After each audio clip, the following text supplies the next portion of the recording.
Good morning, students. Class here. This is your SST class. Now, today we are going to proceed Geography chapter first. Our today's topic is classification of natural resources.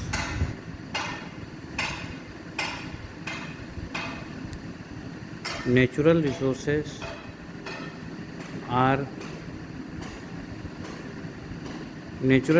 can be classified as further on the basis of origin, on the basis of development, on the basis of utility, and on the basis of distribution. So on the basis of origin, the natural resources are classified into biotic and abiotic resources. Biotic resources are gained from the biosphere. Biosphere, it means simply that living and organic materials such as forests, animals, and the materials that can be obtained from them. Fossil fuels such as coal and petroleum are also included in this category because they are formed from decayed organic matters. Abiotic resources. These resources are non-living things. These resources are non-living things. And abiotic resources come in all types and can different from different ecosystems. For examples, land, air, minerals, water, etc. Thereafter, the resources can be on the basis of development.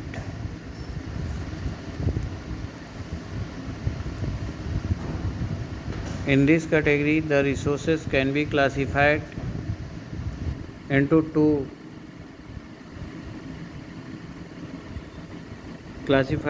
actual or developed resources and potential resources.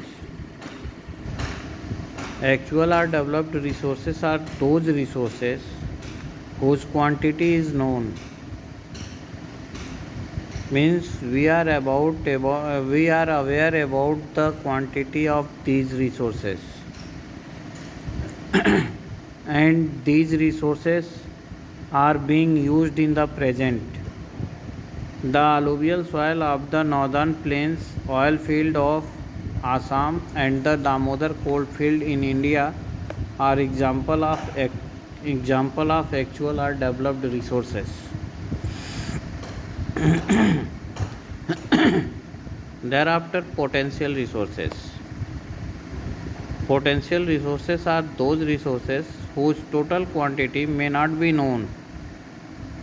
Means we have not any actual knowledge about the resources, knowledge about the quantity of resources, and these resources are not being used at present, but these resources can be used in future.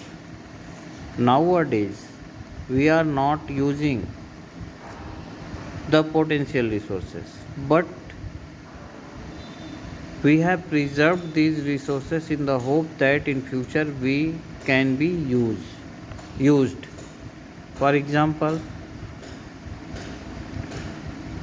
Rajasthan has potential for the development of solar and wind energy, but it is not fully developed. Thereafter, on the basis of utility. So, on the basis of utility, the resources can be classified into renewable and non-renewable. Means you have all By name, you have already know that renewable resources are those resources which can be renewed quickly. They can also be renewed by mechanical, chemical, or physical process.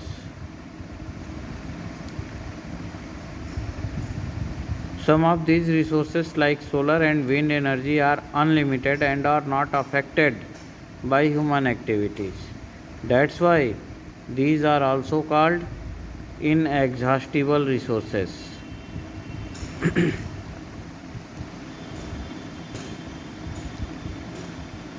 Water is the main renewable resource that is getting polluted on account of human activities.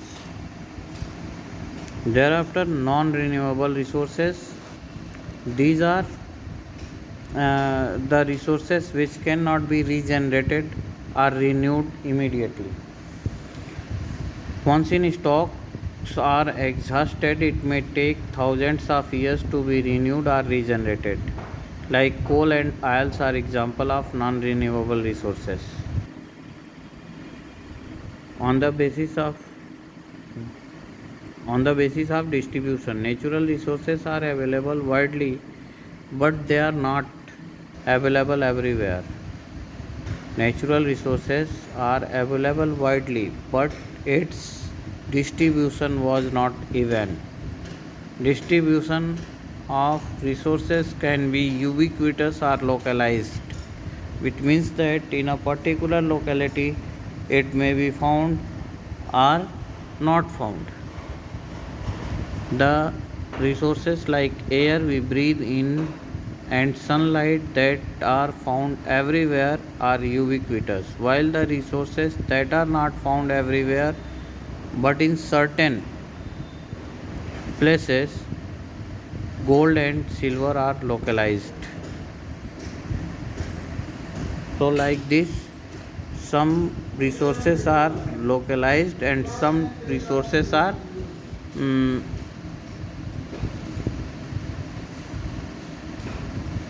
localized. Some resources are ubiquitous and some resources are localized. Thank you. Our next topic is human made resources tomorrow. Thank you.